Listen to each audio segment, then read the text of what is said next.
Bonsoir les amis, lundi 11 novembre, week-end d'armistice de la Première Guerre mondiale, guerre des tranchées, et on peut dire que pour la peine, les défenses ont bien bossé. 5 interceptions pour Jared Goff, 3 pour Flacco, 3 pour Darnold, 2 pour Josh Allen, 2 pour CJ Stroud. Heureusement qu'il y a eu les matchs en prime time pour relever un peu le niveau, parce qu'on peut dire qu'on n'a pas eu le week-end le plus palpitant de la saison. Petit hommage aux Allemands, quand même, à qui la NFL a offert une affiche sur le papier peu alléchante, mais dont le suspense fut au rendez-vous, notamment avec une petite prolongation, illustrée à nouveau par la défense. Installez-vous, prenez un petit verre, c'est le débrief du week-end NFL de Fantasy Ballers.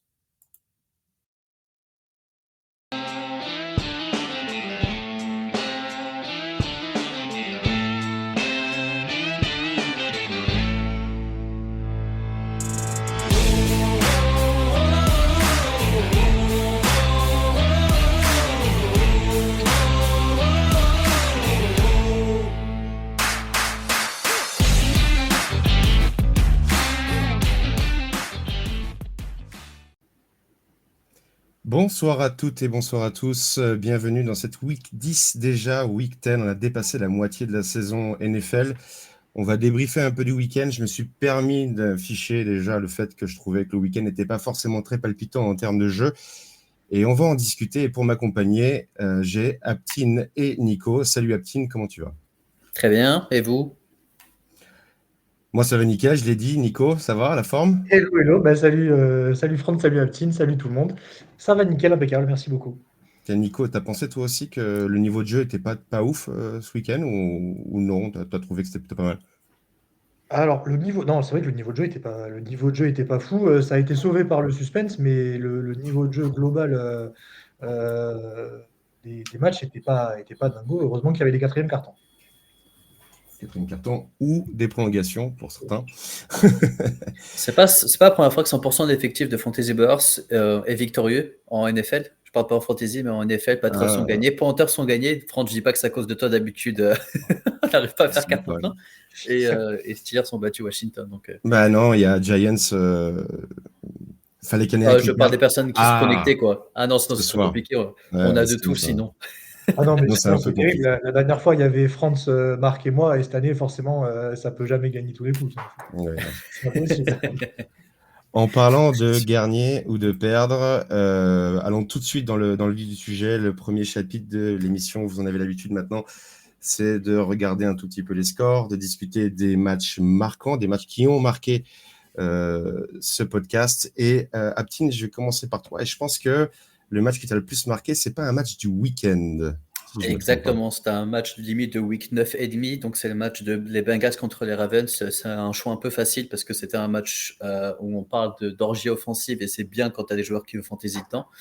Et où ce a scoré énormément de points, du coup je l'ai sous les yeux, on parle de 40 points pour Burrow, 40 points pour Lamar Jackson, Henry 14, Chase Brown 18 et bien sûr Ja'Marr Chase qui marque je crois un truc comme plus de 50 points en fantasy cette semaine.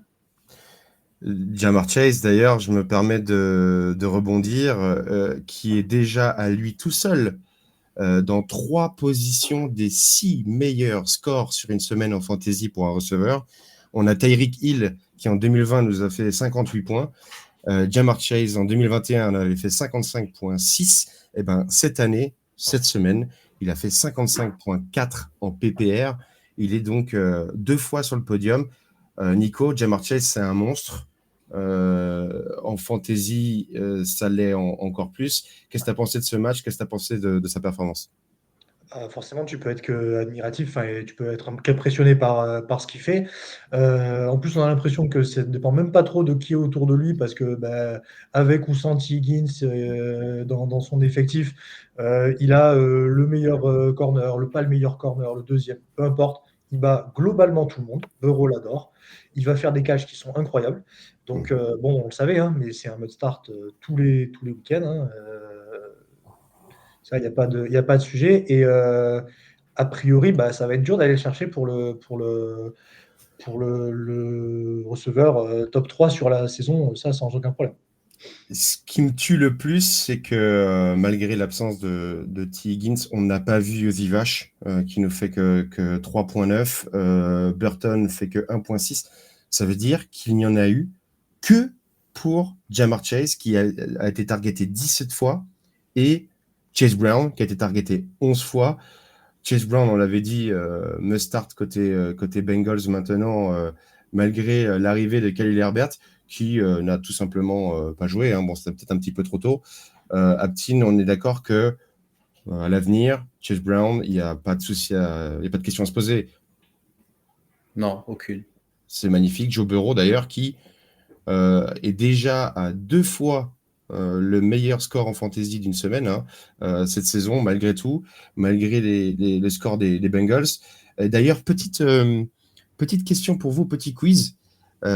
Seulement 3 fois dans la saison, c'est la 3e fois. C'est un joueur, le joueur numéro 1 en fantasy n'est pas un quarterback, donc c'est Ja'Marr Chase cette semaine. Les 2 autres joueurs qui ont été numéro 1 sans être quarterback, d'après vous, c'est qui cette saison en fantasy? Est-ce qu'il faut compter le premier match de Chase contre les Ravens du coup? Allez-y dans le chat si vous avez la réponse. Tu dois avoir un Camara, non? Alvin Kamara, bravo. Alvin Kamara en week 2. Et c'est en week 3 qu'il y a eu le 2e joueur. Il a dans le chat Nimodo, bravo. C'est Joan D'accord, Jennings. félicitations. Joan Jennings était le numéro 1 en fantasy week 3. Donc bon, c'est assez rare pour le souligner, mais ça montre encore une fois la performance de Ja'Marr Chase. Moi, j'ai une question pour toi, Nico, concernant ce match. C'est Zay Flowers. Zay Flowers, comment toi, tu le perçois à l'avenir? Comment tu joues? Est-ce que tu es obligé de le starter et faire pile ou face et espérer, prier? Ouais, un peu parce que de toute façon, c'est un peu ce qu'on fait depuis des années, mine de rien, avec l'attaque aérienne de Baltimore. Il y a un tout petit peu plus d'inquiétude que d'habitude parce il y a Deontay Johnson maintenant qui a pas beaucoup joué là, qui peut-être éventuellement va lui finir par lui piquer un peu de target share. Mais de toute façon, c'est un peu. Il a toujours fait les montagnes russes là enfin Zay Flowers, même sur le début de la saison, hein. Il a plusieurs fois plus de 15 et puis il a plusieurs fois en dessous de 5. Donc c'est très étonnant, mais c'est quelque chose. C'est pas un starter dans les 2 places de receveur, mais en flex, tu es obligé de le faire parce qu'il peut faire 30 points. Donc pour moi, l'attaque de Baltimore marche tellement bien qu'il peut exploser à un moment donné. Aptin, comment tu vois le corps de receveur des Ravens moving forward? J'avais dit un peu pour rigoler que c'était 5 mecs de même niveau. Enfin, dans l'esprit, je vais un peu rester sur ça, c'est-à-dire que un ou deux vont bien jouer et les 3 autres vont mal jouer. Deontay Johnson, il reste un bon joueur, mais j'arrive pas à comprendre vraiment l'utilité. Je trouve qu'il y a quand même beaucoup de profils qui se ressemblent. Zay Flower reste un peu la target numéro 1, mais il faut être prêt de starter, de se retrouver avec une bulle ou un score de moins de 5 Ouais, c'est quand un danger. des joueurs des Ravens. Ouais. À part Ouais, Lamar et Derrick Henry qui vont avoir leur plancher à 10-15, receveur, ça peut exploser. On voit toutes les semaines. Je crois qu'il score plus de 35 points. Mais c'est toujours un peu difficile de se dire que c'est un vrai receveur 1 qui va te faire des stats de receveur 1. c'est Bateman qui a été targeté le plus dans ce match côté Ravens avec 8 targets. Après, c'est Mark Andrews et après, c'est Zay Flowers. Donc, on a Aguilar ne doit toujours pas un peu. être très loin, si. En plus de ça, je pense Ag- qu'Aguilar ne doit pas être Agolor, on a que 2, mais il a un à touchdown. 2. Ok. Ouais, c'est peut-être Et, pour ça. et en fait, c'est le Wallace qui marque ce touchdown de 83 yards, qui change, qui évidemment est le plus gros scoreur à la réception côté Et tu Ravens. Mais rajoutes ça, Lucky qui peut toujours venir faire un gros match. Et donc, bien c'est devenu comme entendu, peut-être un peu plus logique ce qui se passe chez Ravens depuis 3-4 matchs. Un peu moins de Lucky, plus d'Andrews. Donc ça gagne. c'est extrêmement complet. Likely était blessé là sur ce match, donc c'est pour ça qu'on l'a Ouais. pas vu. Deontay Johnson s'est déjà exprimé sur le fait qu'il n'était pas très content de son target share. Bon, à voir. On connaît un peu Deontay Johnson. Maintenant, on sait très bien que les Ravens, c'est très très Oh. complet. Ça peut scorer comme ça peut ne pas le faire. À suivre. Avant de passer à ton match marquant, Nico, je voudrais saluer le chat. Despina est là, Dr. Goot est là, Znoki est là, Lala Packers, bien entendu. Nimodo, bravo encore à toi d'avoir trouvé la réponse à la petite question. Merci à vous d'être toujours présent. Nico, de J'ai ton cru à dire côté, merci à Nimodo pour les 7 points, mais je dis, il va pas oser quand même. Ok, non, pardon. je suis classe ce soir. Euh, Nico, je crois que ton match marquant, il est côté de ma division, côté NFC Sud. Ouais, j'aimerais bien parler du Falcons Saints, pardon, parce qu'il y a plein de conclusions qu'on a envie de tirer et en même temps, j'ai peur qu'elles soient globalement un peu tout en trompe-l'œil. C'est marrant, enfin, c'est un truc, j'ai regardé, alors forcément avec le Red Zone, donc pas en détail tout ce qui s'est passé, mais on a l'impression, bah, du coup, que ça y est, Derek Carr revient et du coup, ça marche mieux. Et du coup, il y a des longues passes. Euh, du côté d'Atlanta, ça a été un peu délirant, mais Bijan Robinson a été ultra efficace. Et c'est marrant, tous les trucs, si on vous regarde un petit peu comment ça s'est passé un peu plus en détail, c'est un peu très étonnant. Robinson, il a son touchdown, il aurait jamais dû l'avoir. Il a deux touchdowns, mais il y en a un qu'il aurait Ouais. jamais dû avoir, vu qu'il y a trois essais de Algier sur la goal line. Il y a Valdez-Scantling, on a l'impression qu'il a fait un match extraordinaire. En fait, bah, il a trois réceptions et on sait exactement ce qu'il va faire. Et du coup, c'est quelqu'un qui va être totalement boom or bust. Donc, c'est absolument pas devenu le receveur 1 de Nouvelle-Orléans.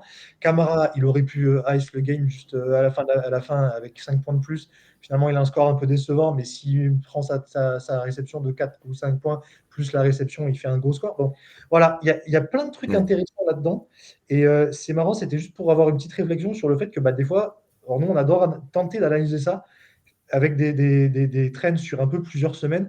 Là, ce match-là, j'ai trouvé qu'il était totalement fou. Alors en plus, bon, au-delà du fait que le kicker a trois coups de pied côté Falcons. Même le résultat en lui-même est assez incroyable.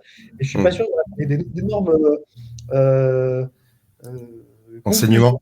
malgré certaines satisfactions qu'on a sur les scores qu'on aurait pu éventuellement tenter de prévoir. Oui, il n'y a pas lieu de paniquer côté Falcons. C'est, comme tu l'as dit, il fallait le voir le match en fait pour vraiment comprendre les statistiques en fantasy. Algier aurait dû avoir son touchdown et donc passer au-dessus des 10 points. Là, il nous a fait que 5,9, mais c'est pas une panique énorme. Je pense que ça reste toujours un flex. Aptine, toi, ta vision là-dessus, est-ce que notamment au niveau de Kirk Cousins, euh, c'est un quarterback quoi? Deux selon toi? Est-ce qu'il est startable? Est-ce qu'il est quand même jouable? Ouais, ouais, non, non, il est clairement startable, surtout que là, enfin, on est en plein dans les bails, donc on va pas commencer à faire la fine bouche.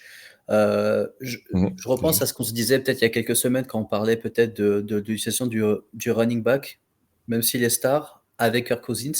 Moi, j'étais plutôt positif en me disant qu'avec un mec comme Bijan, eh ben, c'est peut-être le running back qui va faire enfin, que la position va enfin marcher avec Kirk Cousins. J'ai quand même l'impression depuis 2-3 matchs, il est quand même très fort.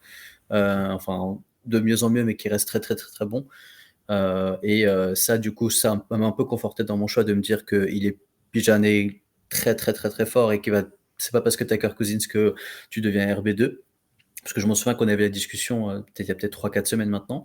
Et aussi, je crois que j'avais vu les stats de Pitts qui a encore moins joué cette semaine que la semaine dernière, alors qu'il avait joué encore moins la Ouais. semaine d'avant. Donc ça commence pas mal à décliner tout ça. Il a eu un très beau catch à un moment qui a redonné un peu d'enjeu Il dans le a match six qui n'était pas targets, ouf. si je peux me permettre. Il a 6 targets quand même. Ses targets sur le terrain, il est de moins en moins là. Donc ça va être un peu ce qu'on se disait, les tight ends, que Oui. s'il n'y a pas de TD, ça va être dur de les starter. Après, on connaît le marché des tight ends et on start sans s'attendre non plus à grand-chose, quoi. Parce Garde. il fait 7,5, il est quand même tight end 13 sur la semaine. Donc ce qui est quasiment, il est quasiment startable dans une ligue de 12 en fait. Et avec un nombre de points qui est pas incroyable. Et tu as raison, en plus, bah, son nombre de snaps, son pourcentage de snaps décroît là, depuis quelques semaines. Donc, c'est pas une direction dans laquelle on aime bien le voir aller. Non, c'est sûr. Aptine, garde la main une seconde. Je MVS. garde la main. MVS, gros score, évidemment, avec 2 touchdowns sur 3 réceptions, sur 3 targets. MVS qui nous fait du MVS à la Nouvelle-Orléans. Est-ce que c'est une alternative crédible depuis qu'Olave est blessé et out jusqu'à la fin de la saison? Est-ce que du coup, Qu'est-ce qu'on fait, nous, quand on est manager Bon, fantasy et je qu'on a ne vais pas te encore. donner de vraie réponse, je vais dire oui et non. Je vais dire oui, ça dépend ton scoring. Et j'ai quand même l'impression qu'ils veulent quand même essayer beaucoup de deep. Parce qu'en gros, tu vois, là, c'est le H, enfin le H, c'est coordinateur offensif. Le coordinateur offensif, c'est fait virer la semaine dernière. L'autre avait à cœur de montrer, de dire, regardez-moi, mes plays marchent. Bon, les deep, on les connaît. Hein. Si on passe pas une, le match, ils le gagnent pas, ils prennent pas d'avance, etc. Donc, je serais tenté de dire oui, tant que peut-être donner un essai sur la semaine prochaine ou la semaine d'après. Comme ça, tu donnes une chance sur 2 semaines. Je sais pas qui joue, j'ai pas ça en tête. Mais est-ce que tu veux jouer ta saison sur lui? Je pense pas, non. J'espère pas, en tout Non, cas. je me permets d'insister, ça joue Cleveland la semaine prochaine, Nico. Alors peut-être pas suite à la blessure d'Olave, mais est-ce qu'il n'aurait pas les tracés de Rachid Shahid, MVS? Si, il va l'avoir, mais du coup, est-ce que Shahid était vraiment. Shahid avait quand même un peu plus de variété dans ses tracés. J'ai l'impression que MVS, c'est vraiment exclusivement du très très deep, quoi. Donc en baseball, bah, super, régalade, mais par contre, enfin, il peut pas du tout prendre la place d'un mec comme Shahid qu'on mettait en flex quasiment sans réfléchir en se disant qu'il y avait au moins 5-6 points. Parce que Shahid, il avait quand même 2 ou 3 réceptions de toute façon pour 20 yards, etc. Il te faisait jamais une bulle. MVS n'était pas à l'abri de la bulle. Tu mettrais quand même un petit peu d'argent dans le waiver? Si oui, à quel pourcentage? Et un screenshot de ce que tu fais pour le waiver mardi soir pour tout. Alors, je l'ai pas encore écrit. Je l'ai pas encore écrit. Je me suis pas encore Oui, tu es penché sur le sujet. spécialiste, alors justement, je te demande. Et alors, honnêtement, pour l'instant, moi, je dirais non. Moi, je dirais qu'on n'y va pas dessus. On l'ajoute si vraiment on est en galère avec des bails, etc. Mais on ne mise pas dessus, on le récupère gratos si on est en galère. Là, la Packers qui nous rappelle que MVS est capable de dropper 90% du temps. Ah, mais C'est s'il fait très un objectif. catch et ses TD de 50 yards, ça fait le score, ça fait un score de flex qu'on veut. Mais ouais, Ouais. je suis d'accord. Très bien, merci. Pour ma part, moi, un match qui est marquant d'un point de Ah vue oui, fantasy. 30, quel était ton match? Ouais, moi, je voudrais juste en surligner un parce que il se trouve que cette semaine, c'était quand même le retour d'un joueur qui a été drafté numéro 1 dans beaucoup, beaucoup, beaucoup de ligues en fantasy. C'est Christian McCaffrey. Les 49ers qui ont battu les Buccaneers 23-20, qui se sont fait un peu peur avec des Buccaneers notamment qui ont encore une fois fait de briques et de broc et ont plutôt très bien fait de briques et de broc. Mais je voudrais quand même vous dire un truc. Si on fait le classement des targets, donc on parle toujours de volumétrie, hein, fantasy, si on fait le classement de targets, c'est Jennings en 1, CMC en 2, Pearsall en 3, Samuel en 4 et Kittle en 5. Alors, Aptin, si je te donne ce classement au niveau du volume de target, est-ce que tu penses que ce classement reste celui-ci à l'avenir ou est-ce que on devrait voir des changements? Est-ce que tu es quelque chose qui te surprend là-dedans? Bah, alors déjà, ce qui me surprend, et je pensais que c'était ta première question, c'était en termes de volume, Kittle et même Pearsall ne sont pas premiers, mais ceux qui mettent les TD. Donc déjà, en termes de points fantasy, de total fantasy, ils sont peut-être plus intéressants. Enfin, je ne parle pas de CMC, bien sûr, mais après, tout est relatif. Maintenant, est-ce que ça va rester comme ça? Non, j'ai l'impression que Kittle est quand même très très bien utilisé cette année. Il reste en forme par rapport à ce qu'on a pu voir. Je trouve l'équipe d'SF globalement très en galère par rapport à ce qu'on a vu sur les dernières années, notamment offensivement. Défensivement, ils sont toujours très bons. Et c'est pour ça qu'ils gagnent le match. Mais je trouve Purdy moins bon, mais vraiment moins bon que l'année précédente. Ça se voit que même les throws faciles, il les fait plus. Toujours ou à overthrow où on voyait des balles que le mec est à côté très très haute. Je pense que même si il lui fallait peut-être un entraînement en plus pour se recalibrer. Mais je me pose beaucoup de questions sur l'équipe d'SF. J'ai vu aussi une image, je ne sais pas si c'était une vraie image ou pas, parce que maintenant je me pose beaucoup de questions sur ce que je vois sur X. Je crois que c'était Deebo Samuel qui pète un câble sur le long snapper, qui l'attrape par le col à la fin. Je crois que c'était peut-être au deuxième, au troisième miss. Et je me dis quand même que l'ambiance est quand même pas mal en ce moment chez SF. Et il a mis une tarte à Jack Moody, alors à peu près sans faire exprès parce qu'il veut frapper le long snapper. Bah, c'est Mais, ça alors. Ouais, bah, il c'est a ça, même, ouais. mais il a tapé Jack Moody aussi, donc ambiance. Alors apparemment il s'est exprimé dans les vestiaires à ce propos, mais j'ai pas pu entendre ce qu'il a dit. Mais en tout cas, oui, bonne ambiance quand même à San Francisco. Bon, l'équipe, Nico, l'équipe est quand même super forte pour le reste de la saison. A priori, Même quand ça va pas très bien, ils battent quand même une très très bonne équipe de Tampa Bay.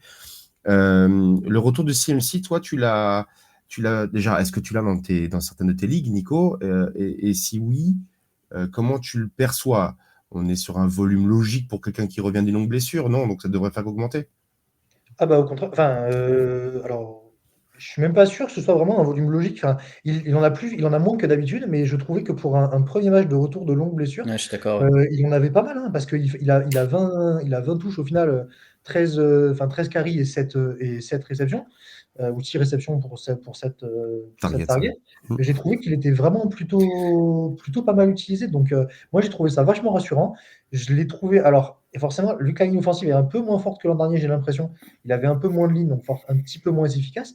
Mais j'ai trouvé ça très rassurant. Et du coup, bah, enfin, de toute façon, c'était pas très compliqué à dire, hein. Ceux qui l'ont et qui ont attendu son retour patiemment, y a pas, c'est no-brainer, starter, sans problème. Mais je pense que même SF s'attendait pas à le faire autant jouer dans un match qui était accroché de bout en bout. Enfin, je pense que même Il aurait lui, pas il dû s'est être dit, eh les accroché, hein. gars, je reviens, hein. Il aurait pas dû être accroché ce match.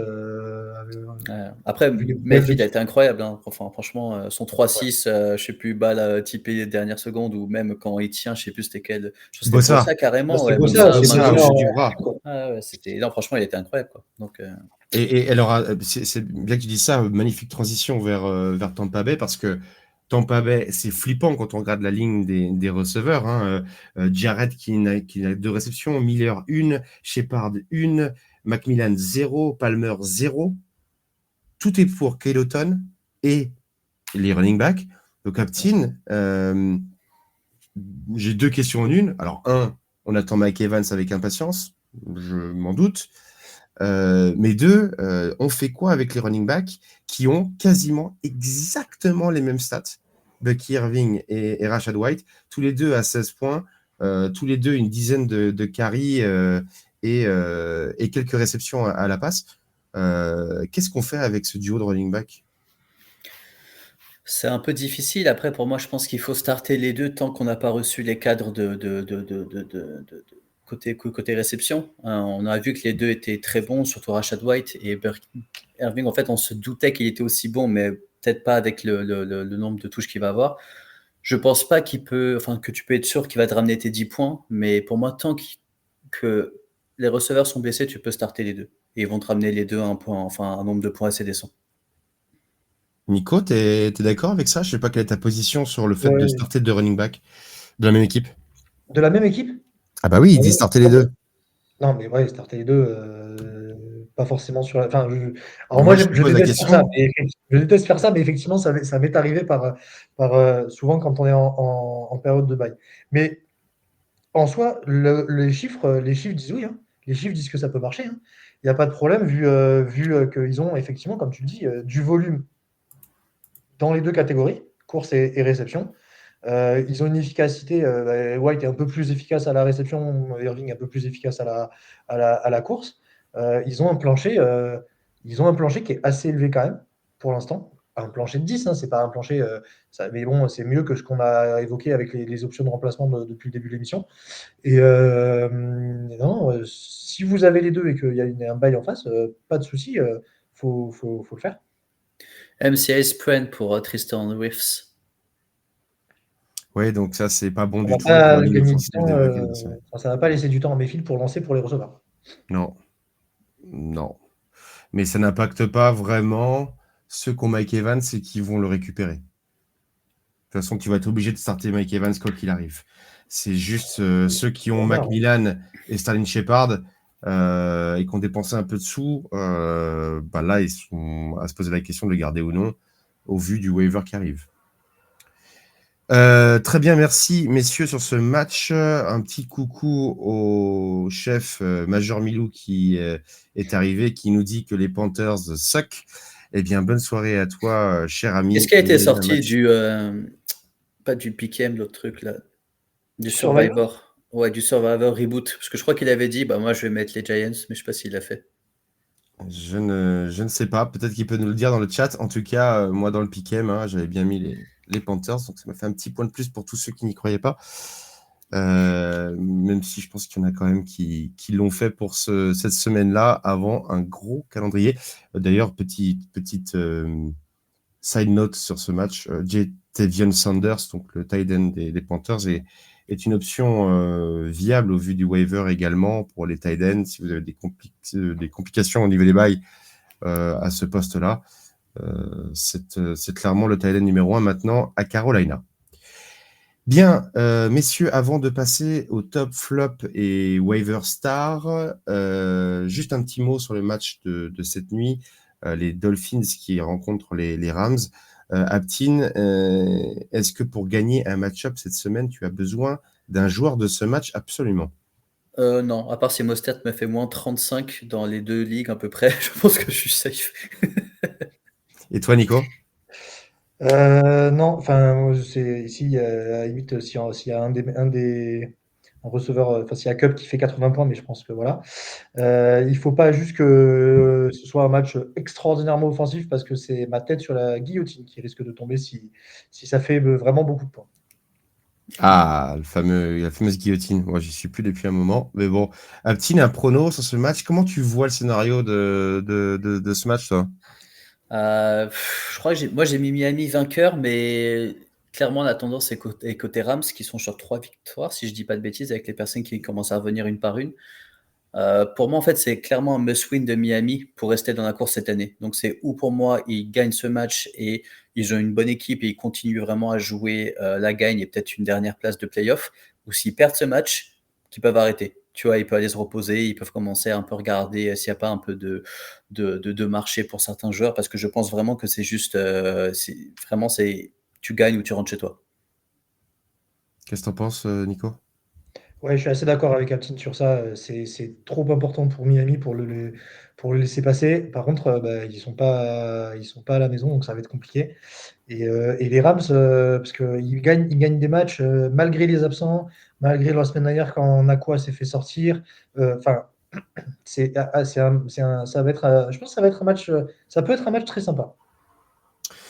Une petite précision pour tous ceux comme moi qui peuvent avoir besoin de Tyreek Hill. Il est en game time decision à cause de son poignet. Donc pour tous ceux qui auraient un joueur sur le banc côté Rams, par exemple, à considérer d'utiliser la fameuse option d'auto-sub. Je prends par exemple un Tutu Atwell. Si jamais vous avez Tutu Atwell sur votre banc, eh ben, mettez-le en remplacement potentiel en utilisant auto-sub si jamais Tyreek Hill est vraiment blessé. Bien, passons tout de suite à la revue un peu des classes de ce week-end entre les top flops et les meilleurs waivers potentiels. Si vous avez starté, bravo à vous. Et sinon, peut-être qu'il y a une réflexion à avoir au vu du waiver wire de cette semaine. Juste un point global. J'avais dit pendant l'intro que je trouvais que ce week-end avait été plutôt pauvre.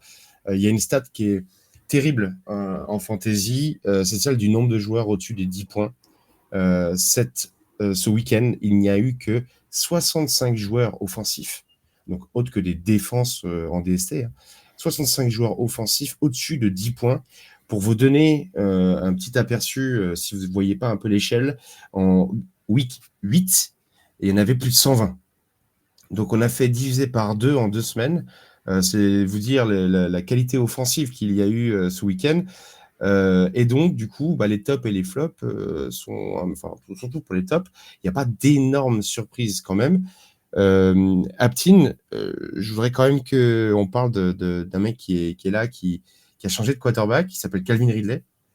Il y a Monsieur Mayonnaise, Will Levis, qui est de retour derrière son centre. Et pourtant, Calvin Ridley s'échappe. Est-ce que finalement, le départ de DeAndre Hopkins en fait un must-start? Clairement, oui, surtout que c'est une équipe qui va beaucoup galérer.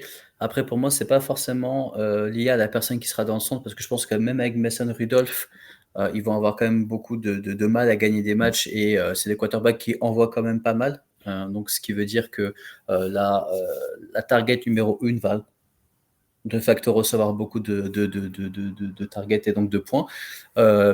Moi, je suis assez confiant sur son cas jusqu'à la fin de l'année. Pour moi, c'est un must-start. pour moi, il fait partie de mon effectif justement de guillotine où je me dis que je sais que toutes les semaines, il va me ramener minimum 10 points. Alors que là, tu vois, toutes les semaines, quand tu perds, tu as de plus en plus de personnes à très haut niveau qui sont en train d'arriver. Une seconde. Non, c'est dehors, encore une fois. Et pour moi, c'est un must-start jusqu'à la fin de l'année, clairement.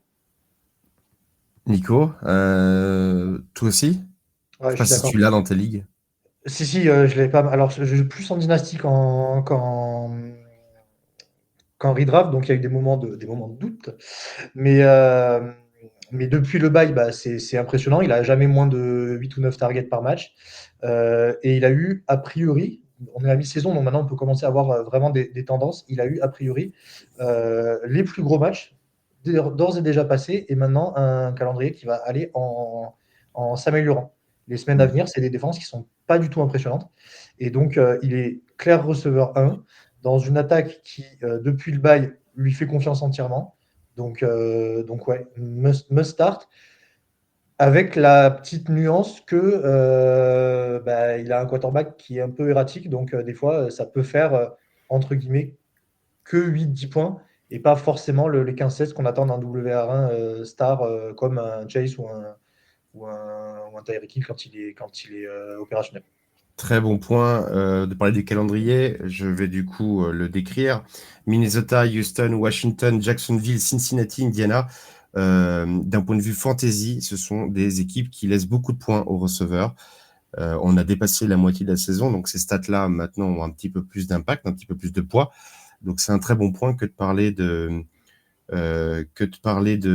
calendrier. D'ailleurs, si vous cherchez un league winner en dynastie, que vous êtes prêt à lâcher un first round, Aptin, on lâche un first round pour Calvin Ridley?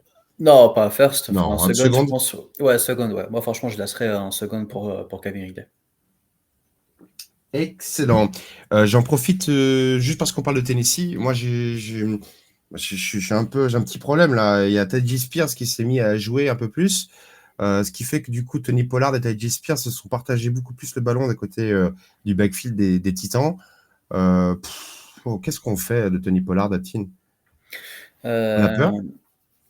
oui, après, en fait, on savait depuis le début de l'année que ça allait mal se passer. On pensait plus que c'était plus le niveau de l'équipe qui ferait qu'ils n'avaient pas beaucoup joué. Après, moi, je reste assez confiant. En fait, je pense que les personnes qui l'ont se sont résignées à OK, l'équipe va pas être forte. On n'est plus à Dallas. Son année très forte à Dallas, il s'est passé, je crois, 2 ans depuis cette bonne année. Je pense qu'on est quand même assez résigné et au mieux, c'est un flex que tu startes dans ton équipe. Il ne faut pas s'attendre à beaucoup plus. Après, il y a toujours cette capacité de marquer beaucoup de points sur une action. En fait, quand tu lui donnes la balle et qu'il y a, on va dire, un gap qui s'est créé, il va rapidement prendre 20, 30, 40 yards. Et ça, je ne l'ai pas vu très récemment, parce que je pense que les gaps ne servent pas d'être créés par les Titans. Mais moi, je reste très, on va dire, tu sais ce qu'il va te donner, et on n'est pas trop en ça, quoi. Après, c'est que Spear, c'est comme très, très irrégulier Oui. depuis, j'allais dire début de l'année, mais j'ai l'impression que c'est depuis sa carrière qu'il est quand même très, très irrégulier. Donc là, ça se passe bien, tant mieux, mais je pense qu'à un moment, ça va se calmer. Et tu vas reprendre tes 10-12 points de Pollard et tu vas être content.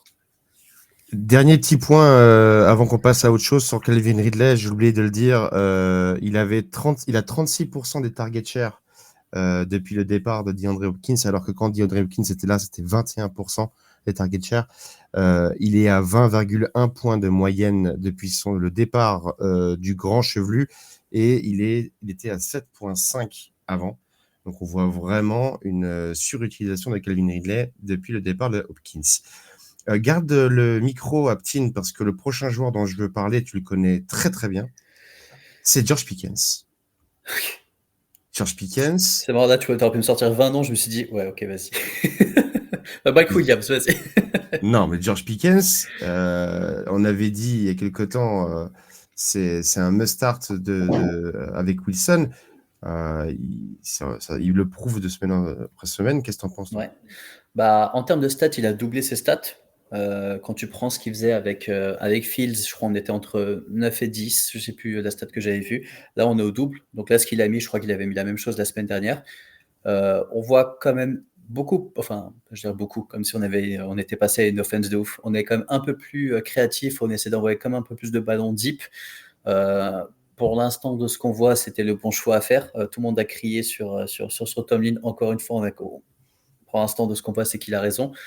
L'équipe avance mieux et Pickens a quand même l'air meilleur avec Wilson, même si je resterais peut-être un peu moins, on va dire un peu moins hypé par tout ce qui est en train de se passer, parce qu'il était jamais très loin de faire des bons scores, Pickens, quand c'était Fields aussi.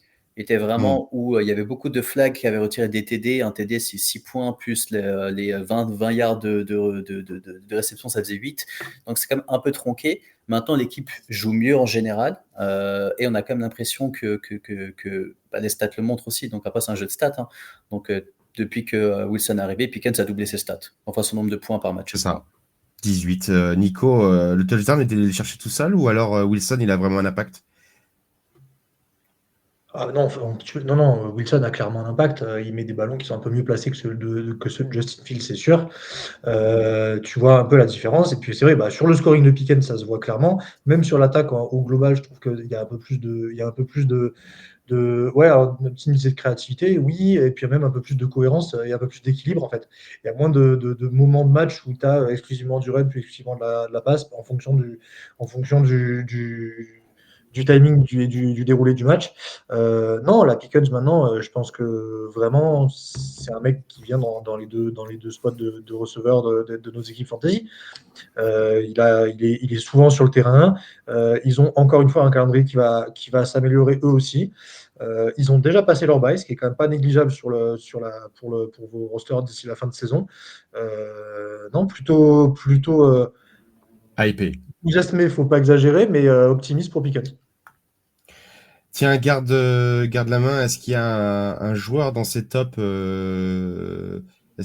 tu veux parler, par exemple est-ce que Chuba, c'est pas un league winner? Putain, j'ai marqué. Est-ce que Tchouba est surpayé? Écoutez le podcast pour avoir cette réponse. Tchouba, ouais, Tchouba, League Winner, ouais, probablement. Vu le prix que tu l'as payé, vu le prix que tu l'as payé à draft. Ouais, c'est ça en fait. C'est ça. Et encore, on voyait quand même bien venir il allait être utilisé, mais pas à ce point-là, pas aussi longtemps. Enfin, pas aussi longtemps en numéro 1 et pas aussi clairement efficace dans les deux compartiments du jeu.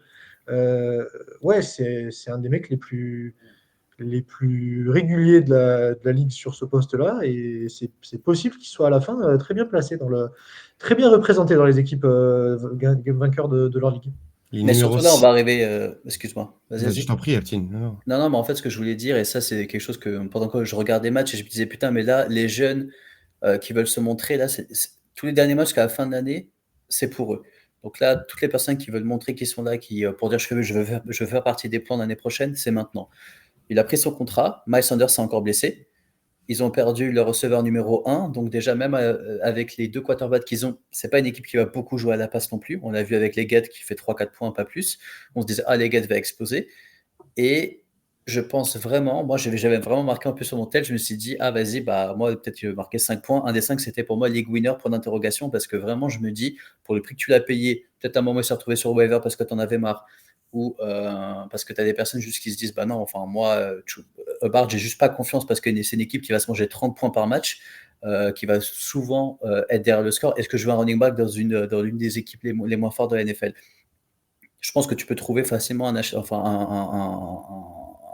acheteur et un vendeur pour un cas comme ça. Moi, je suis assez positif sur son cas parce que c'est plus l'équipe autour qui me fait dire qu'il n'y a pas beaucoup de points qui vont être distribués. Et s'il y en a un seul qui va beaucoup marquer, ou en tout cas marquer ses 10 points par match, ça sera lui. Il faut savoir qu'il est le numéro, en fantasy, il est running back numéro 6 et il est joueur numéro 22 overall. Donc, il est clairement au-dessus de son ADP. Au-dessus ou en dessous, enfin, vous voyez, ça dépend comment on le voit. L'arrivée de Jonathan Brooks pourrait être perçu comme un frein, comme un blocage à sa progression. Moi, je pense pas. Les Panthers ont comme intention de faire du power football, de jouer avec les deux énormément. Alors, Alexandre Lala Packers nous met en commentaire que Brooks ne va pas jouer avant 2027. C'est une blague, évidemment. A priori, il devrait jouer après la bye, donc dans deux semaines, il sera là. On va voir ce que ça va donner. Moi, je pense que Chuba, au vu de ce qu'il a apporté déjà par rapport à son ADP, il a clairement surperformé et pourrait vous faire gagner vos ligues. Après, c'est aussi le timing du contrat qu'il faut prendre en compte, hein. Ça montre qu'il y a une vraie confiance qu'il y a dans le joueur, une volonté de le garder, une volonté de le récompenser sur quelque chose. Donc, un premier match avec son nouveau contrat, il te met 23 points. Donc, je sais pas, moi, je suis quand même assez. Career high, 105, plus de 150 yards, c'est son 150 record en yards. carrière. Donc, Après, ça montre. il a 28 carries cette semaine, ce qui est, alors, on raisonne par volume, mais c'est vraiment son. Je sais pas si c'est son carry high aussi, mais c'est énorme. Enfin, d'habitude, un gros running back 1, il en a entre 15 et 20. Là, il en a presque 30, c'est quand même monstrueux. Mais même sans cette semaine-là, qui est assez atypique, c'est son 5e top 10 de la saison à la position. Et clairement, là où on l'a drafté, c'est une excellente surprise. Messieurs, on passe au flop.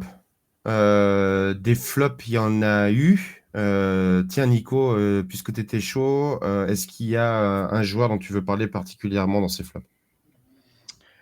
Particulièrement, oui, ça y est, ce qu'on disait tout à l'heure sur San Francisco, CMC est revenu, oubliez les autres running backs.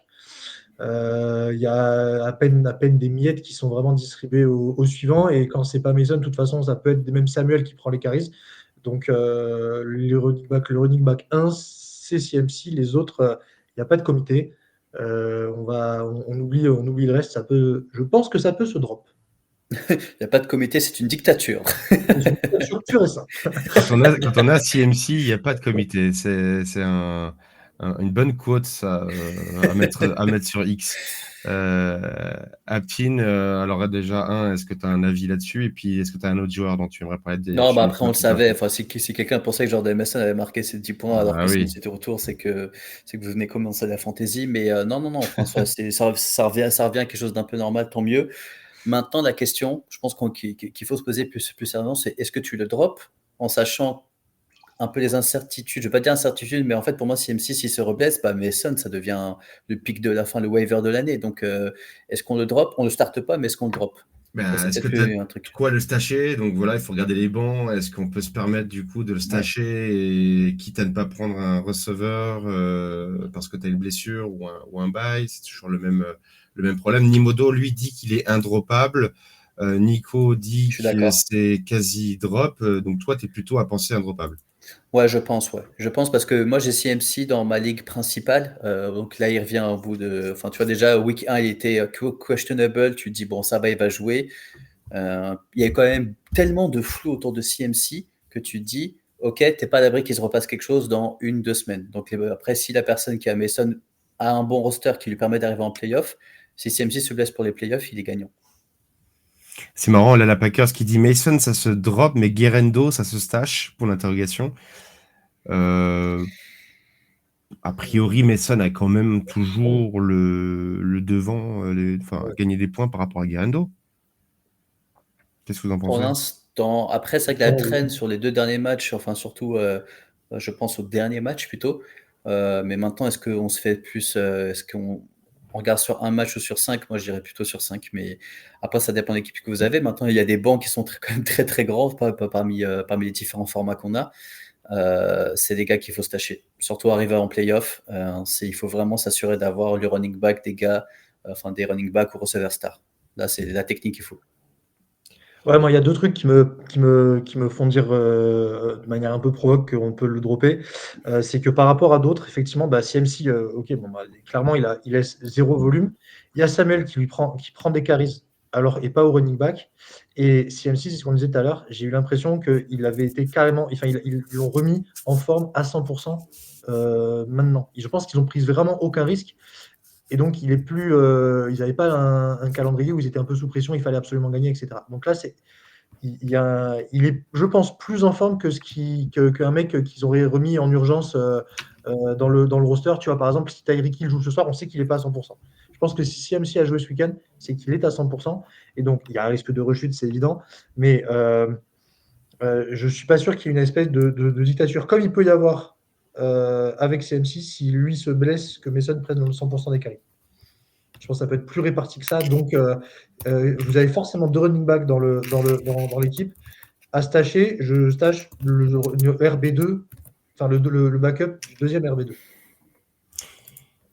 Je vais utiliser pour ma prochaine question, parce que j'ai deux gars qui connaissent un peu le basket devant moi, une expression qui est un peu plus utilisée en basket, mais est-ce que, Jaden Daniels a chopé pas chopé, mais a atteint un rookie wall? Le rookie wall, c'est dans tous les sports, non? C'est pas qu'au basket, si? Oh, on l'entend plus en NBA, moi je trouve quand même, parce que t'as plus de matchs, donc souvent au milieu de saison, on dit qu'il y a le rookie wall pendant 20 matchs. Alors, rookie wall, c'est généralement quand vraiment tu retombes sur terre. Après, en fait, il était tellement haut que oui, enfin, c'est plutôt, je sais pas comment te répondre, mais tellement été Je suis haut un que peu l'air provoque devient quelque exprès. chose. Non, ouais, enfin, je vois ce que tu veux dire. Je vais dire oui parce qu'au final, il était tellement haut que tu pouvais que redescendre. Après, il allait jouer vraiment une très grosse défense.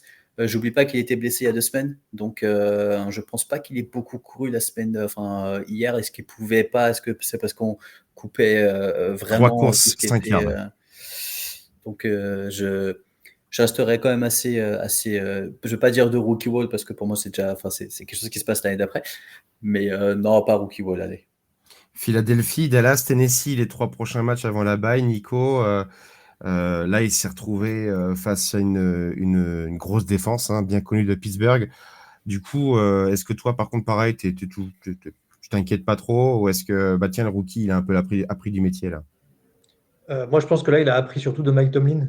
C'est rare les rookies qui explosent sur une défense. Enfin, c'est rare des rookies qui arrivent à démembrer une défense de Mike Tomlin. Là, franchement, c'est une performance qui est pas dingue. Il y a eu des flags, comme Nimodo le dit dans le chat, il y a eu il y a eu 3 de ses passes sur la 1 yard line, donc il peut faire clairement 1 ou 2 touchdowns de plus et il refait une quinzaine de points et on s'inquiète pas trop. Non, franchement, Dans un drop dégueulasse en end zone, hein. voilà. Donc honnêtement, je suis pas inquiet. C'est un rookie muré. Ah, Rookie Murray, j'aime beaucoup. J'aime beaucoup.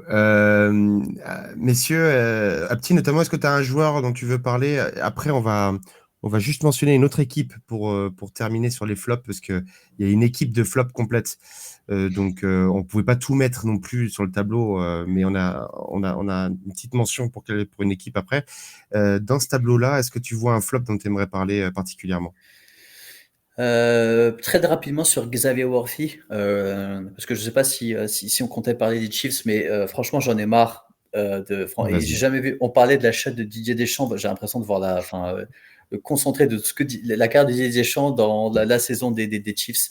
On veut bien que c'est l'équipe qui trouvera toujours moyen de gagner. Maintenant, j'ai l'impression que c'est les équipes en face qui veulent juste pas gagner. Donc c'est quand même assez fou ce qui se passe. Donc tout ça pour dire qu'il y a toujours cette question de target share. Et tu parlais tout à l'heure de Diop qui partait de Tennessee. Moi, je pensais qu'il lui fallait beaucoup plus de temps pour arriver dans une équipe et avoir de l'impact. Il a clairement de l'impact tout de suite. Je crois qu'il est peut-être sur moyenne des 2 matchs, on va dire à 10 points, qui vient très bien complémenter un Kelsey qui est redevenu le taille 1, malgré les contre-performances de Mahomes.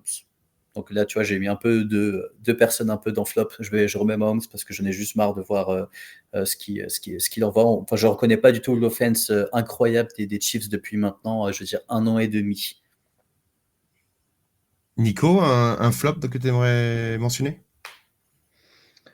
Là, en complément, moi, on peut parler du coup de Ferguson parce que l'attaque de Dallas, alors je sais que Prescott n'est pas le quarterback le plus aimé, mais on voit clairement que les backups sont pas vraiment au niveau et du coup, un peu toute l'attaque de Dallas, du coup, vraiment en pâtit. Enfin, en pâtit, c'est un euphémisme, hein. C'était absolument terrible hier. Donc là, on va se poser la question de qui peut être startable dans cette équipe-là tant qu'il n'y a pas tant que Prescott n'est pas là.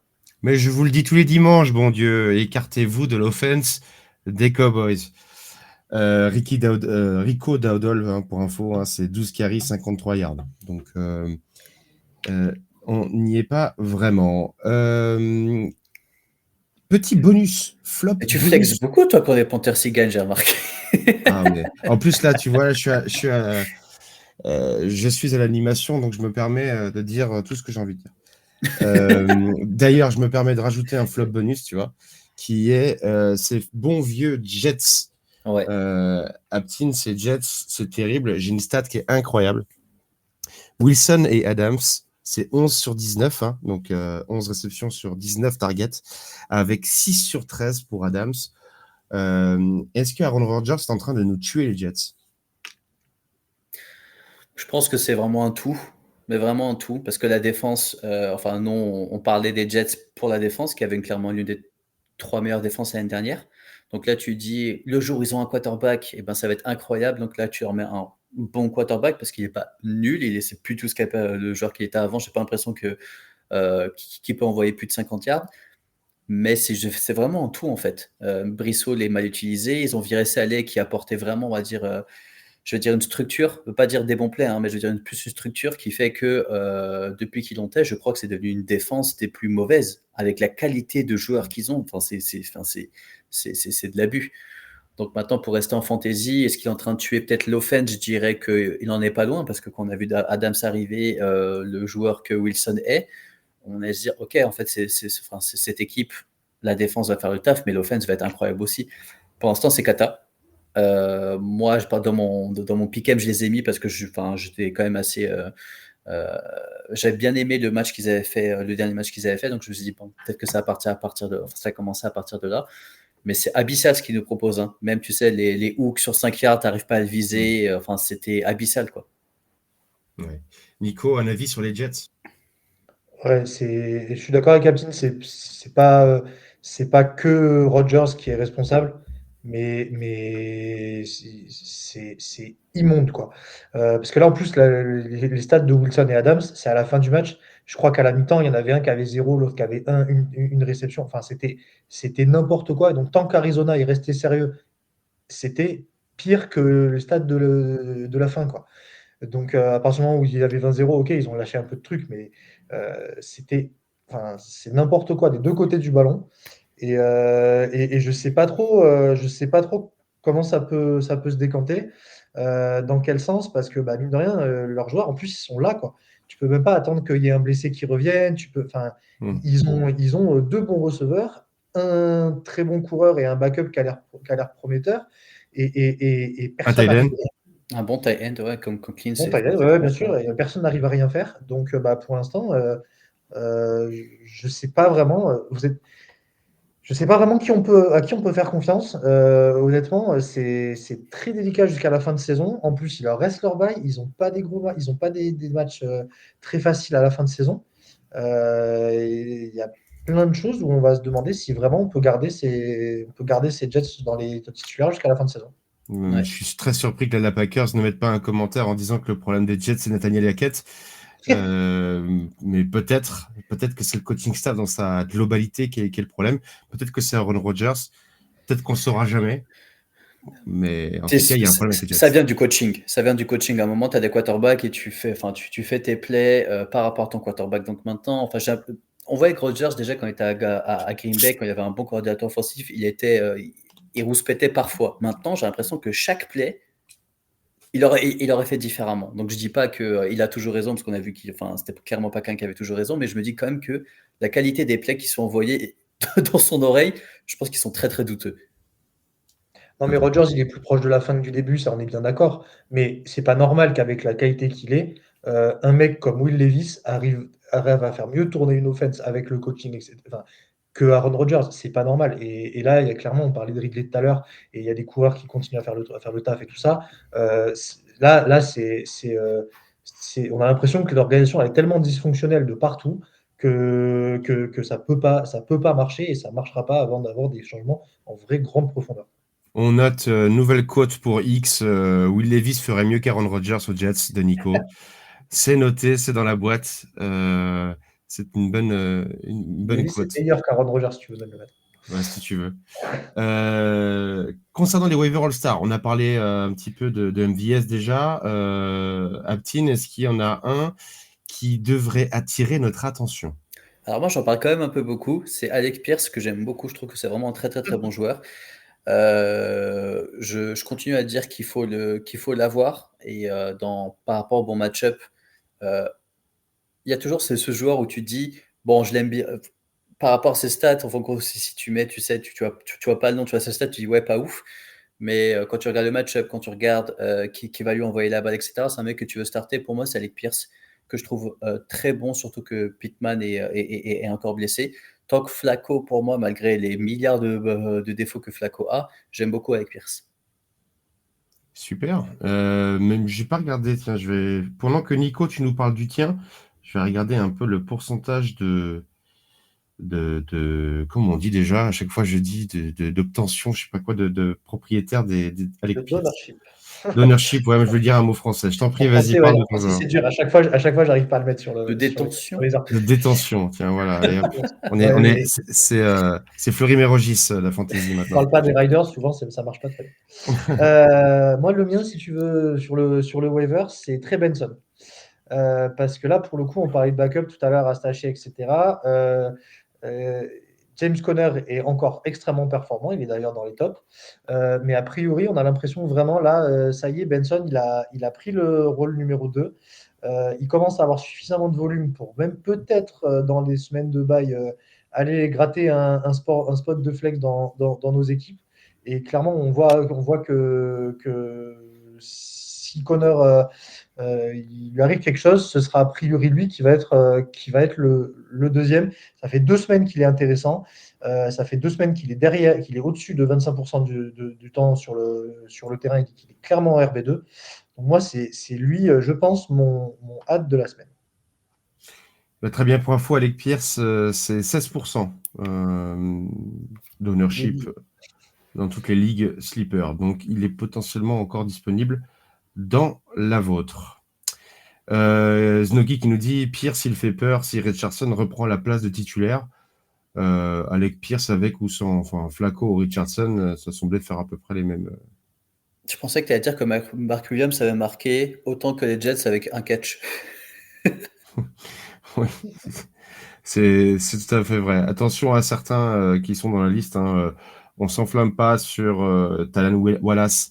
C'est Ouais. un big play. Il y a beaucoup de monde dans la receiving room des Ravens. On ne sait jamais vraiment lesquels vont sortir de la boîte, du chapeau de Lamar Jackson. Là, il y a vraiment un big play. On s'excite pas non plus sur Jeremy McNichols, même si peut-être que vous avez de la place sur votre banc pour le stacher en cas de blessure d'Austin Eckler, mais attention, Brian Robinson va revenir à un moment donné. Et il y a Donc, Chris Rodriguez dans les parages. et puis il y a Chris Rodriguez qui a été sorti de practice squad pour faire running back numéro 3 pendant la blessure de Brian Robinson. Donc tout ça, faut se méfier. Tanner Hudson, faut se méfier aussi. Un coup, ça va être Hall, le rookie. Tu vas pas non plus. Austin Hooper, il va pas. Hudson, je voulais préciser que faut se méfier parce que un coup c'est Gesicki, un coup c'est Hall, un coup c'est Hudson. Donc d'un point de vue tight end, on sait jamais vraiment. Et puis les Bengals et les tight ends, ça n'a jamais été une grande histoire. Donc dans cette liste-là, vous avez cité certainement les meilleurs noms. Puis on a parlé d'MVS tout à l'heure. Petit focus sur un joueur, et cette semaine, le focus qu'on voulait faire, c'est sur un joueur que tout le monde sait, j'adore absolument. D'ailleurs, je l'ai benché cette semaine pour Russell Wilson, j'ai super bien fait. Mais c'est Kyler Murray. Kyler Murray, il est la définition même du boom or bust côté QB. Tu le starts, et tu sais jamais vraiment s'il va te faire 22 points ou 4 points. La preuve, quand on regarde l'enchaînement au week 8, 9 et 10, c'est 22, 4 et 28. Nico, Kyler Murray, est-ce que tu l'as dans quelques-unes de tes ligues et c'est quoi ta réaction par rapport à ça? Et surtout, ta réaction par rapport au corps de receveurs et notamment à un certain Marvin Harrison? Ouais, moi je l'ai pas mal parce que moi je l'aime bien depuis assez longtemps. Et il a toujours été un peu.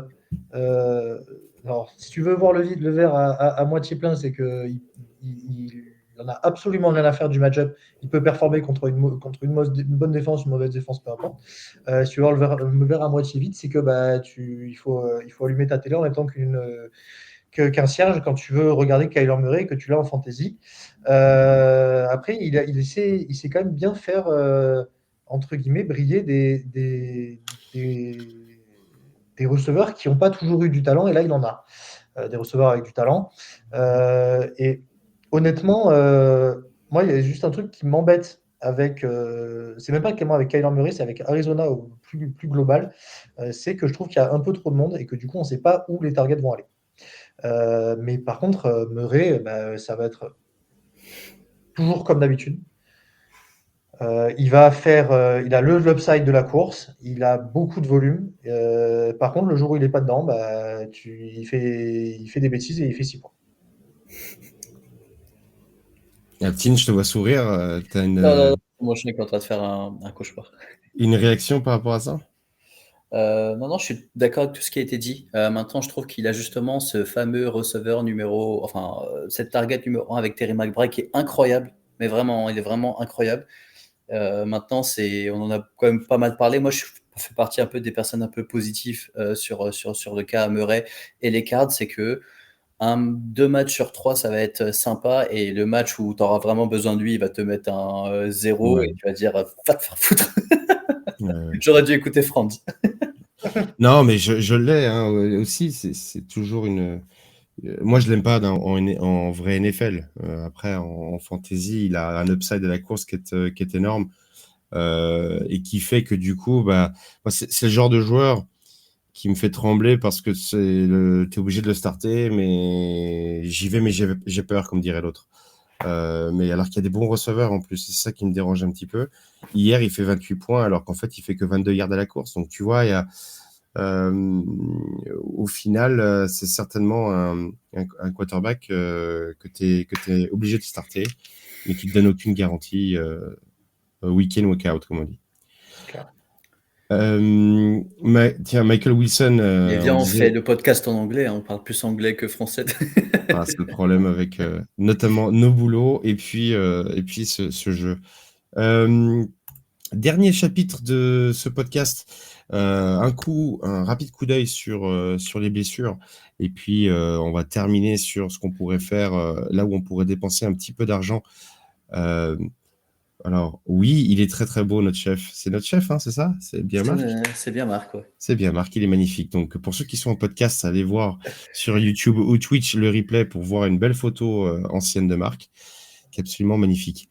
Euh, Sam Laporta qui s'est fait un peu bobo à l'épaule, on attend encore des nouvelles. Dalton Kincaid, côté Tiden également, c'est au niveau du genou. Je ne sais pas si on a eu des news aujourd'hui. Moi, par contre, j'ai eu des news de Chuba Hubbard, il m'a appelé. Oui, allô France. Il m'a appelé, son genou va très très bien. Et d'ailleurs, il a même dit, en fait, il s'est disloqué le genou, puis il s'est remis. Et grâce à la pelouse, il a glissé, et c'est ce qui fait qu'en fait, il a pu ne pas se faire plus mal que ça. Donc il a été. Dire que Mac Thomas, il est encore out parce que quelqu'un lui a marché sur le pied, quoi. Ouais. Mais moi j'ai eu très peur parce que je me suis dit tiens allez je vais encore en prendre plein de messages dans la gueule en disant tiens il a un nouveau contrat de Chuba Hubbard, vous avez fait les cons et en plus il s'est blessé. Je m'attendais à toutes les remarques possibles et inimaginables. Non, il va très très bien. Donc il va jouer avec Jonathan Brooks dans 2 semaines. Miles Sanders par contre ça pue, mais il a encore des analyses à faire sur sa cheville. Aaron Jones. Alors, Nico, pour tous les propriétaires d'Aaron Jones, Cam Akers, c'est un must-have maintenant, du coup. Je pense. Alors après, si j'ai tout suivi, il est quand même revenu pendant le match, Aaron Jones.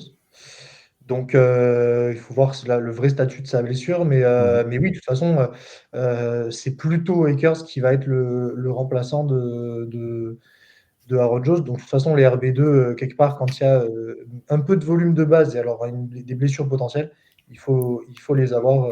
Effectivement, il n'y a aucun problème. Et c'est Akers qu'il faut avoir dans ce cadre-là. Oui, et Akers, il n'est possédé que 20% par les managers de Sleeper, donc il peut être encore disponible dans le waiver de vos ligues. Mm. Tank Bixby qui s'est fait la cheville. De toute façon, Aptin, fuck les Jaguars, non? Ouais, fuck les Jaguars. Franchement, désolé, mais en fait, je Ouais. crois que je l'avais déjà dit la semaine dernière. Pas fuck les Jaguars, mais en gros, quand il y en a. Quand Etienne va revenir, les deux ne sont juste pas startables. Là, dans l'état des choses, je pense que même eux, ils ont un peu droppé la saison. Donc, en gros, maintenant, ça commence à tanker, j'imagine, parce que enfin, j'arrive pas, je sais même pas comment le coach est encore là, mais je me dis, est-ce il finit la saison et le soir, enfin, dès que le match est terminé, 5 minutes après, on sait qu'il est limogé, mais là, la saison, je pense qu'elle a oublié. Et même pour starter, franchement, c'est dur peut-être à part Ingram, comme d'habitude, mais là, les Jaguars, je sais pas trop. Nimodo est d'accord avec toi. Fuck les Jaguars. Let's tank. Ok. Tanker, Je crois que tu encore une rigolais, fois. ok, non, d'accord. Non, Ok, non, il a ok. vraiment dit, je l'affiche à l'écran, et moi j'ai presque envie de te dire, est-ce que c'est pas le cas depuis 10 ans? Mention Oh. spéciale aux Broncos quand même, qui ont tenu la dragée haute aux Chiefs, et dans ce petit spectacle, il y a eu 2 choses extrêmement intéressantes. La première, c'est que Bonix a encore fait un plutôt bon match. Alors il a très bien démarré, puis après tout est rentré un petit peu dans l'ordre, mais il a montré quand même une bonne présence dans la poche. Donc s'il est encore disponible, il peut être une bonne alternative pendant ces semaines de bye. Mais il y en a un qui avait été... Allez le chercher, j'en ai marre d'écrire Bonix dans la revue. C'est vrai. Il y C'est est vrai. toutes les semaines, allez le chercher. Il est encore Mais à 44%, il est encore éligible. 44%, ouais. Donc, il est en dessous des 50, donc il est encore éligible, tout à fait. Il y en a un, en revanche, qui est adoré par tous les grands fans de la draft. On n'arrêtait pas de nous parler de Audric Estimé, le running back remplaçant de Javonte Williams. Javonte Williams, un seul carry. Donc, l'autre enfoiré nous a encore fait des siennes là, à essayer d'outcoacher de manière un peu particulière. Audric Estimé, Nico, qu'est-ce qu'on fait? On le prend, mais il faut pas vendre la baraque. Ah ouais, franchement, ne vendons pas la baraque, hein, parce que l'usage des running backs des Broncos, c'est absolument illisible. Donc là, ouais, c'est quelqu'un, si on a de la place sur le roster, c'est quelqu'un à avoir. Parce que oui, il a 14 carries, les deux autres qui étaient performants quand ils étaient appelés n'en ont que 3 à eux deux. C'est difficilement compréhensible, j'ai du mal un petit peu à suivre, à analyser. Donc oui, s'il est dispo, qu'on a de la place, qu'on a des bails, etc., pourquoi pas. Mais pas de maison, on ne voit rien du tout. Et c'est Sean Bien le Payton. calendrier, c'est bon. C'est Sean Payton. Il y a moyen que la semaine prochaine, en fait, Javonte Williams, il ait 19 carries, 2 touchdowns. Si c'est l'inverse, on n'est même pas étonné, quoi. Donc, Ouais. On a parlé de T.J. Spears. Gus Edwards est mentionné également parce qu'il est clairement running back numéro 2 des Chargers. On a parlé de Ricky Pearsall. Aptin, on a parlé de Pickens, mais Mike Williams est désormais chez les Steelers. Est-ce qu'il est intéressant? Alors, je vais rester un peu dans la tonalité de ta voix qui donne un peu la réponse. Pas trop, malheureusement, parce que c'est quand même assez du boomer bust. On n'est pas une équipe qui allons avoir beaucoup de joueurs ou beaucoup de bouches à nourrir, ou t'inquiète, notre offense va marquer 40 points, tu peux starter les 2 running backs, le QB et les 2 receveurs. C'est pas les Steelers de cette année. Moi, Mike Williams, je l'ai dans beaucoup de ligues, plus pour le joueur, donc je suis très content de le voir, mais je suis même pas sûr de le starter. Là, je ne l'ai pas starté. Bon, c'était le premier match, donc clairement, on n'allait pas beaucoup le faire jouer. Ouais. Mais je pense qu'il faut quand même suivre assez de près ce qui peut se passer. Est-ce qu'il va être la target qu'on va avoir en red zone? C'est possible aussi. Mais je pense quand même qu'il est encore en train de revenir de sa blessure du début d'année. C'est peut-être aussi pour ça que les Jets l'ont lâché. Donc je serais quand même assez cautious avec lui. Très juste. Enfin, dans les tight ends, Jonnu Smith qui va jouer cette nuit nous fait une bonne saison. A priori, vous l'avez déjà un petit peu dans vos rosters, mais on ne sait jamais. Et Will Dissly semble avoir pris le rôle de tight end numéro 1 aux Chargers au profit d'Aiden Hurst. Mais attention, on se détend. Hein, ça reste Will Dissly, 28 ans, il est là depuis longtemps. Il va avoir des ballons de temps en temps, mais c'est pas un tight end 28 sur ans, c'est un lequel... vieux, c'est ce que tu es en train de nous dire. Donc, nous, on est des. Non, c'est qu'on le connaît, c'est qu'on sait ce qu'il est capable de faire et on sait très bien qu'en fantasy, il est très Il a dit peu 28 relevant. ans, et rincé quoi. Il compte il compte jouer jusqu'à 29, le fou. Messieurs, est-ce que vous avez un dernier petit mot avant qu'on dise au revoir à tous nos auditeurs? Moi, j'ai peut-être un dernier mot sur les Vikings parce que du coup, je les regarde jouer parce que j'ai Justin Jefferson dans beaucoup de Oui, bigs dans mes ligues principales. Donc, il y a quand même un mot que je voulais dire sur l'équipe. On est arrivé du coup au moment de l'année où on se rend compte que le quarterback était free agent pour une raison. Euh, je pense qu'on on va plus du tout parler de lui en tant que MVP. Je viens d'oublier son nom. Sam Darnold. Sam Darnold, pardon, je suis de Sam Darnold. Je crois 3 interceptions ou 2 interceptions pour un mi-temps, mais vraiment pas belles. Parce qu'en plus, on n'a même pas des 5 interceptions Il y en a 3. d'hier de Goff, mais écoute, apparemment, ça passe quand même. 3 pas belles. C'est plus moi l'équipe, en gros, j'arrive pas du tout à me situer sur qui va faire quoi et qui va beaucoup marquer. Justin Jefferson, je l'ai drafté tellement que tu es obligé de starter, mais il se fait carrément tabasser par Jamar Chase. Il est relativement régulier dans ses points, mais il n'a fait aucun match à plus de 30 points ou même 25 points si je ne dis pas de bêtises.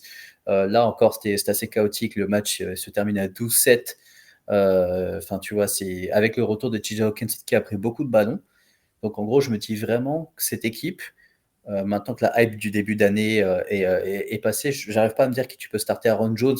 Tu te dis, il ne va pas terminer le match, parce que je crois que c'est le 3e match qui sort premier quart-temps ou avant la mi-temps.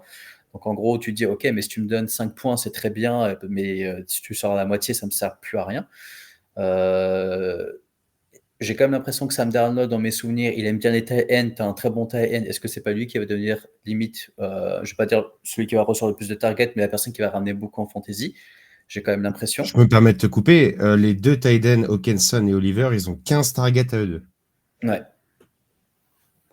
Et Justin Jefferson, enfin, j'ai quand même l'impression qu'il attire tellement qu'ils ont juste pas le bon quarterback ou pas le bon play. J'aurais plus le bon quarterback pour lui mettre la balle où ils veulent parce que Jamar Chase, il arrive à recevoir ses ballons, il arrive à faire des choses avec le ballon qu'on lui donne. Donc c'est plus le quarterback qui arrive vraiment à faire briller son receveur star.